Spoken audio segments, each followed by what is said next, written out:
you know what? I'll just say this. Is the grocery store gonna get mad at me if I complain about the carts not being returned? Wait, what? Like if I come on the podcast and complain about something or talk about something, am I supposed to talk about no people, places, or things while I'm here? Honey, you've got a big storm coming. Hello everyone, how are you today? I hope that you're having a really good day so far. If you are new here, my name is Taylor. This here is Star Baby Moonchild, and we come to you from Baltimore City, Maryland. And here on my YouTube channel, I feature content that is generally focused on knitting and spinning, although I do like to talk a little bit about all of the things in general that I buy. In this week's video, I have just a few notes on Andrea Mowry's Throwover. I've really been enjoying the process of making this yoked design, and I do anticipate knitting a replica for my little dog Starship Enterprise. And I have not made a huge amount of progress on this project because I have been very busy this week adapting to my new Invisalign, which you can probably hear I have a little bit of a lisp this week. I haven't practiced very much speaking with my new retainers in, but if you're wondering why I sound funny this week, it's because I have new retainers and it's just a lot to adapt to. I'm really glad that I signed up for this process. It's going to be a very short one for me. I'm very lucky. So for the next 19 weeks, I'm going to have plastic filling my mouth and adjusting my teeth slightly. So yeah, that's exciting stuff. I would say that it's a lot to adjust to, but because I already have somewhat of a standardized dietary pattern, I have the same smoothie for breakfast at the same time every day, 5 days a week. I, like many people, have the luxury of eating at my desk, and getting up to brush my teeth is never an issue for me. I think that if I were working in retail still, I would not recommend Invisalign because I know how hard it is just to get your food within that half-hour lunch break, and then the thought of having time to brush my teeth, it's like, I don't know how people make it work. You know, some of you have done Invisalign or are in the process. Some of you have thought about doing it and reached out to me on social media when I shared that I had just gotten it applied to my teeth, and I would recommend it. If you can afford it and you want a more perfect bite, then the sooner the better, because that is what really motivated me to do Invisalign. Is my bite was off to a degree that it was starting to wear down some of my teeth in a really unsustainable way, and I want to keep my teeth for as long as I can. So I decided I waited too long to care for myself in this way, and while I can't afford to, I'm taking that plunge. I'm very lucky though to have a wonderful dentist and an amazing team working with her. So I look forward to going to my dentist's office whenever I have to, because they just make the entire experience enjoyable. Back to the knitting. I am still working on the Throwover. I've worked a couple inches of the body. I am liking the way that it fits so far, but I did decide I will introduce decreases to shape the lower half of the garment to cinch inward at the waist. And that's a modification I have made to many sweater patterns that I've knit in recent years, including the woolen honey sweater that I had worn in my previous podcast episode. I don't think I mentioned that I modified that pattern to slope in at the waist. It's similar to actually the cut of this vintage garment I'm wearing. You can see that the width of the yoke is much wider than the width of the bottom band. It has this general sort of angle to it, and that is an angle I try to mimic in any of the sweaters that I make. I really like the way it looks and the way it feels. I have lots of room under the arm where I can move without anxiety of the heat and the humidity and that friction causing the armpit to felt. I feel like having that extra bit of ease in the bust allows that area to be the best for me. I have marked the side seams there's no seam. It's a seamless sweater. But under the arm, you cast on a certain number of stitches.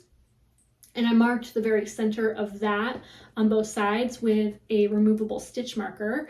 And then on either side of that, with one stitch on each side of the marker, I'm decreasing 2 stitches on under each arm. So 4 stitches are decreased on a decrease round, and then I will repeat that decrease round about every 2 inches, I think, for the body. I might increase anywhere from 16 to 20 stitches by the time I get down to the bottom hem for this worsted weight sweater. And that's about all the progress I've made on this. I did decide just yesterday that I am going to knit a pair of socks next weekend.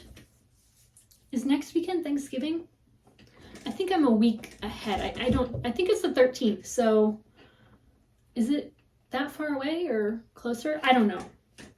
The holiday weekend. I saw Andrea Mowry's new podcast video. She has a new upload every Friday, and she talked a lot about her knit along, which I saw in her email, and I just felt like I needed to participate because the prizes are so good. I was a little confused by the heel because I don't really knit a lot of socks. If I do knit a sock, I usually go for the afterthought heel because it's so straightforward. I have knit the Fish Lips Kiss heel, which I think that I like. I'm just not sure of anything when it comes to hand knit socks, but I do know I much prefer a DK weight sock over a fingering weight sock. I've only knit 2 socks in my life that I wear, and one is a fingering weight, one is a DK, and I just like the DK weight one more. I feel like it's a little more sturdy. It feels like less of a dress sock and more of a hiking type of sock. So when I saw that her pattern was DK weight, I knew it might be up my alley. And one of the issues I have with my hand knit socks is that they kind of stretch out as I wear them and tend to slip off my foot by the end of the day. And I think that knitting a ribbed sock might prevent that because rib fabric holds itself a little closer to your skin. It's like more of a cinching effect. So I thought I would take Andrea up on the challenge of participating in her new knit along. I had these 2 skeins of fingering weight yarn in my stash for years. And they're both the perfect sock yarn, but I never knew what I would actually do with them. Like, I just am not a sock knitter. I never really even put these 2 shades together, but now that I have the opportunity to hold 2 strands of fingering weight yarn together and potentially win a prize, I feel motivated. I'm going to do it. I'm doing that this holiday weekend. And a little bit about this yarn. I have a Plucky Knitter skein here. It is the Bellow base in the color Bar Cheese. It's 380 yards per, I want to guess, 100 grams. And then this skein, I have the tag around here somewhere. I think I've lost it. It is a vintage skein. Oh, here it is. This color is the Swanky Sock. It is a 80-10-10 superwash merino cashmere nylon blend, 115 grams, 378 yards, and this color was originally the wood smoke color, which I think was more of a cool tone gray that I had overdyed with a yellow to make it more of a mossy green, autumnal kind of woodsy moment. I've never participated in a knit along before, I don't think, especially a sock knit along. This is very unlike me. But when there are prizes involved, I intend to win.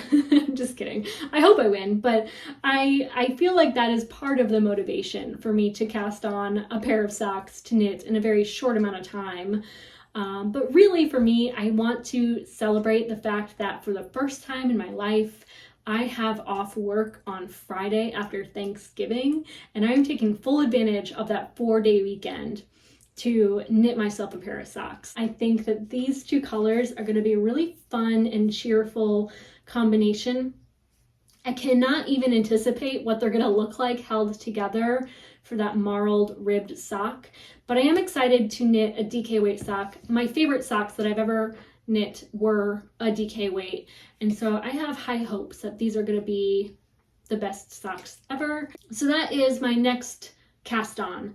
I've not gotten much done on the big cozy. As you can tell, I am a big fan of Andrea Mowry. That is my new Sephora order at the door. I'm gonna go get that. Would you like to do a sudden unboxing with me? The last day of the Sephora sale, I made an impulse purchase. Let's see, I have a Monsoon Moisture Mask, a Gucci lip color sample. That's exciting. And I picked up 2 lip products. One is from Charlotte Tilbury. It is a lip liner in the color Walk of No Shame.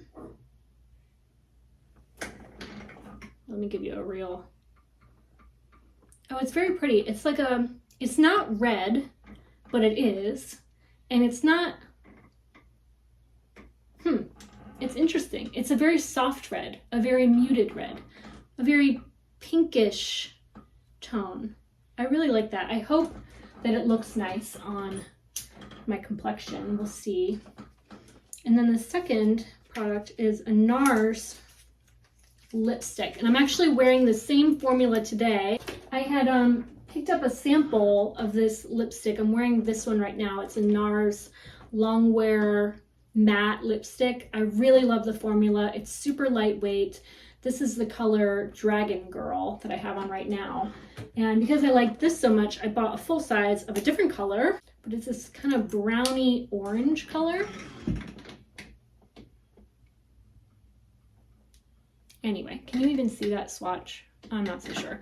I think that'll look really nice in the fall. I decided to treat myself to one more impulse purchase. But, right, so there's that. While we're on the subject of makeup really quick, and we'll get back to the knitting in a moment. I don't know where I put it, but I had mentioned, I think it's in my yarn basket. I had mentioned, yes, here it is. In a recent video, I talked about picking up this e.l.f. primer, and I want to make a little correction because I cannot recommend this to anyone. It feels nice. I thought I loved it. But this tone adjusting face primer, the brightening lavender, I think it's causing me to break out. I think that every time I have applied this primer, I end up with 2 new pimples by the very next day. And I stopped using it for a brief moment. I don't think I had any new zits, but the ones I had were not going away. And none of them have gone away. They're all there under my makeup somewhere. And every time I've worn this, I think I've gotten 2 new pimples. I'm just sick of it. At this time, I'm over it. I don't know why Scorpio season has to do this to me. I think that primer is breaking me out, and I choose to believe it because if I stop using it, maybe my acne will go away. I will keep you updated on that. But because I mentioned it in a previous video, I want to let you all know so that I don't make the mistake of encouraging you to pick up something that might cause harm to your skin. And briefly, while I'm talking about things that I have purchased, I will just mention that I don't know why I feel like I need to plug them, except that I'm just so happy with my purchases from 228 Grant Street. I can't get enough. I bought several of their candles recently on sale. I have burned through probably a dozen of 228 Grant Street's candles over the years, and they just came out with 3 holiday fragrances, and I had bought the balsam fir last year. Honestly, I was not impressed with it. It didn't give the same throw that every other one of their candles did for me, and I'm a balsam fir connoisseur, so I really know when I find a good one, and that just wasn't it. It was very disappointing for me personally because I had high hopes. But when I saw that they had 2 other fragrances that were new, I needed to buy them. I really didn't though, because this is not a candle review company over here. I have no business buying more candles. but I felt the need to support my favorite local business, and well, one of my favorites, Gingy's Chocolate is another close second. But I picked up the Festal Plum and Amber, which is burning right now, and the Northern Woods, which is the perfect candle. If you like balsam fir, pine scented candles, this is the only one I think to buy. It smells divine. It is sweet. It is piney. It is woody. It is gorgeous, and I cannot get enough of this. I keep huffing it like throughout the day. This one I'm burning right now, and I think that I have some allergies going on from all of the leaf mold that I'm blowing into my face on a weekly basis because I'm doing a lot of leaf work outside in the garden. So I'm a little stuffed up. But this Festal Plum and Amber, it's kind of a more sophisticated holiday Cracker Barrel kind of feel. It has like that cinnamon, fruity fragrance happening. It's not like a apple pie type of holiday candle. It's very sophisticated and subtle. It's not an in-your-face fragrance as it's burning. I like it. Am I in love with it? I think I wish I bought 2 of the Northern Wood instead, but that's just me. I am obsessed. I'm obsessed with this fragrance. Like, I can't get enough. I have no business buying more candles, but I think that if they have an overstock of these, by the time they have their next sale, I will buy multiples of this one for sure. And I will buy it again next year.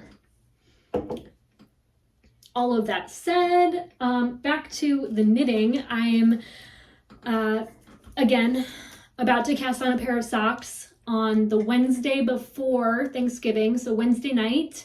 The sock knit along, which you can find more information on Andrea Mowry's YouTube channel. I don't know all the details, but I do know that I am able to participate in the prize-winning challenge of her knit along by casting on Wednesday night and posting before Monday at noon, which I will do before noon because I work that day. But I'm really excited to play to win, and I'll be happy to have another pair of DK weight socks in my wardrobe. Also, I'm just excited to knit with more yarn from my stash. I had never known what I was going to do with those 2 skeins, and now that I have a project to pair them with, that alone gets me really excited. So I'll have to whip out my what do you call that? Swift and yarn ball winder again to cake these up before Wednesday. I have high hopes that I'm going to knit the body of this sweater before then so that I have that out of the way.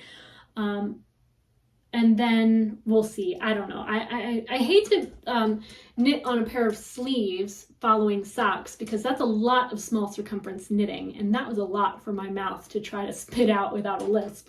But we'll see. It is what it is. I probably won't finish the body anyway, and it'll be a nice balance of small circumference and easy stockinette.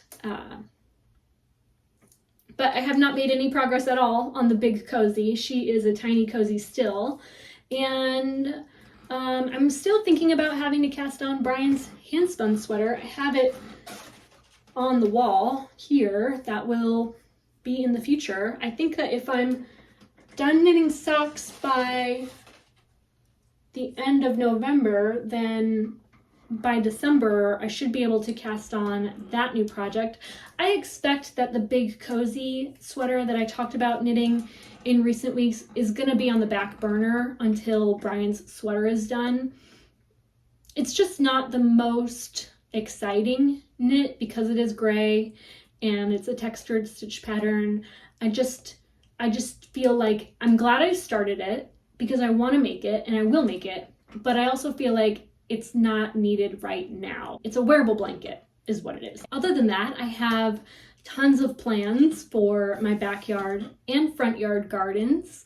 I was very lucky to find an amazing deal on a new lilac shrub. I impulsively went to Valley View Farms, which is just a minute from the office I work in now. and I found on sale a $70 shrub for just 20 something dollars. I think it was like $27. And I'm just so excited. I have a very big container, like literally this big, that I'm going to, I have right now stinging nettles growing in this container, which is sadly one of the most beautiful plants right now in my garden. It's the type of plant that grows big and beautiful, and then I have to cut it back, and then it'll grow back out again, and I cut it back several times a year, and it looks perfect right now. And to think that I have to cut it back to plant this shrub makes me very sad, but I know I'm gonna have to cut it back anyway, so it's not a huge loss, but I just don't yet have a solid plan for where my stinging nettles might grow instead, because yeah, I'll figure it out, and I'll share with you that drama when we get there. But I also picked up a very affordable $23 rose bush, so I'm gonna put that in another somewhat large container. I think it'll do well. It's gonna get the most sun in an area that is covered in concrete along our back patio. So I think even though it might do best in the ground, it will do better in this location than any ground I have available for another shrub. So very excited to plant those up. And I have a bunch of plants that I really kind of want to just shift and move and relocate in the fall so that they have time to really establish a nice root system over winter. And then the leaf work just never ends. I have the luxury of living under many old growth trees. Our block has a lot of sycamore trees, and if you're not familiar with that type of tree, they have these big leaves that drop in 2 or 3 weeks. They just continue to fall and fall and fall. And so I kind of take care of this end of the block. I will suck and shred any leaves I can reach with my extension cord. And so I've been doing that every Sunday, except for Rhinebeck weekend, the last month or two. I really love it because it allows me to fill my big compost bin. I have 2 bins. One of them I fill every fall to the brim with shredded leaves. And with that, I can make a leaf mulch at the bottom layer. And then I can use those leaves to continue to cover my food scraps in my compost bin that's just next to it.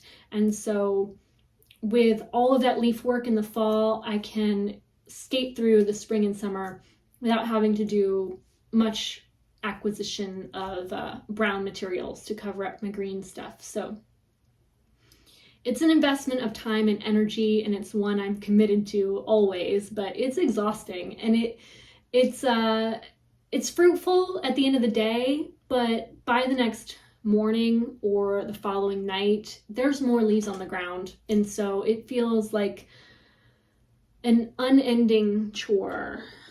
And I still have so much more to pick up. So maybe I'll show you a little bit of that if I think to record it. I try to just get it done and over with, and I don't fiddle around with my phone too much. In fact, I normally have my headphones on and music blaring, or sometimes I'll listen to a podcast or 2 while I'm out there. I spend like 4 to 6 hours most Sundays taking care of the leaves. And I've also been managing the leaves in the backyard of our neighbor's property. You might remember I mentioned last summer or spring that I was going to start growing in their garden. They offered their space up to me when we were speaking one afternoon. I mentioned running out of room for everything I want to do, and they said that I could work in their backyard if I wanted to, and I took them up on that opportunity because I was really excited. I did establish beds this year. I dug out a little trench along the perimeter of 2 very large beds, and I covered them in cardboard. I covered the cardboard with lots of dirt and leaf matter that I acquired in other areas surrounding our 2 houses. And I did a lot of work establishing those beds, but it was very uneventful seeming. Like there was nothing really great growing out of these areas, so there wasn't much to show you, but now that more leaves have fallen and I'm blowing the leaves out of the grass and into these garden beds, I feel like they're more established than they've ever been before. And I've redug the trenches a little bit to maintain that sort of height that I want them to have. I feel like it really does help maintain, better hydration of the ground, I guess, when the water can kind of run off and chill in those little moats. We get a lot of rain. We get a lot of rain, and we get a lot of rain all at once. So I like to try to keep the rain in the yard to really seep into the ground versus running off into the street. So there's been a lot of work done, but nothing worth showing. And I hesitate to put online other people's property. I planted some bulbs in the space, and I anticipate growing a lot of flowers from seed next year. It took me some time to figure out how the light shines into their space versus our space here in our backyard. So that took some tooling. I was able to grow some peppers, some tomatoes, but nothing really performed optimal. Like, there was always something to learn from everything I put in the ground. So we'll see. I hope that next year I can grow a nice little patch of cosmos and zinnias and all kinds of kind of meadowy looking flowers. I would love to just grow tons and tons of flowers in that space and really keep it beautiful throughout the spring and the summer. Right now it's just mostly bare. Oh, I forgot to mention, I completely not renovated, but I redid my yarn room.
I took everything off the walls. I polished all of my frames. I got them shiny and new, and I only put back in place the things that I love and the things that really bring me joy. And I was able to kind of think about my podcast when I rehung some of the stuff on the walls here. You can still see my baskets of yarn, but you can better see that I really do love to surround myself with plants. My calathea is a little bit out of view. I've had this picture of a sheep and a cat on my wall just out of frame for the longest time, and this gorgeous frame I had hung behind the door that's just behind my camera. And it was something I found at the thrift store, but there was no space left on my wall to fit it anywhere. I finally put those two things together, and I've had this little thing up here for a while. I was gonna move it, but then when I did, I couldn't find the right spot for it, and I didn't know what to put there, so I just put it back.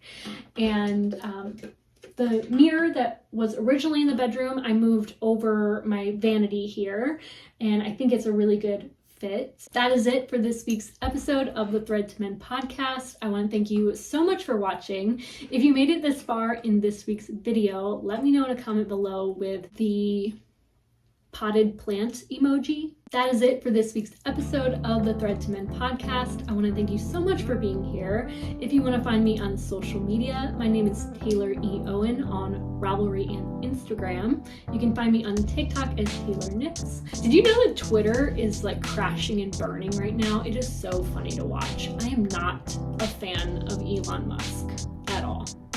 So that has been interesting to say the least. And I'll just leave you with that thought. I hope you have a wonderful day, a wonderful week, and that you take care.